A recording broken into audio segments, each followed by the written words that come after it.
মটর ডালটা আমি আগের দিন রাতে ভিজিয়ে রেখেছিলাম, তারপরে মিক্সিতে করে নিলাম।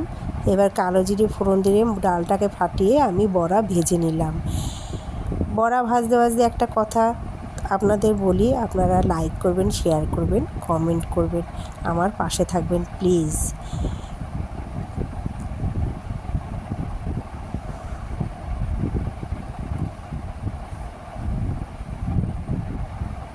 বড়াটা ভাজতে একটু টাইম লাগছে, মোটামুটি ভাজছি আর উল্টে দিচ্ছি।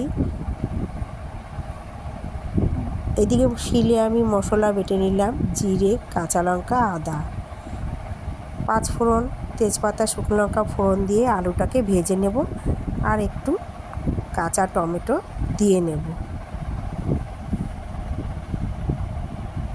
টমেটো দিয়ে একবারেই আমি ভেজে নেব টমেটোর সঙ্গে, তারপরে এই মশলাটা বেটে রেখেছিলাম ওই মশলাটা দিয়ে দেব। শিলে বাটা মশলা আমি দিয়েছি আজকে, হলুদ গুঁড়ো দিলাম, এবার শুধু ধনের গুঁড়ো কেনা মশলা সেটা দিয়েছি। বড়ায় ঝোল দিয়ে এবার বড়া দিয়ে দিলাম, একটু নেড়ে চেড়ে আমার ভাজা মশলা ছিল ওই ভাজা মশলা দিয়ে নামিয়ে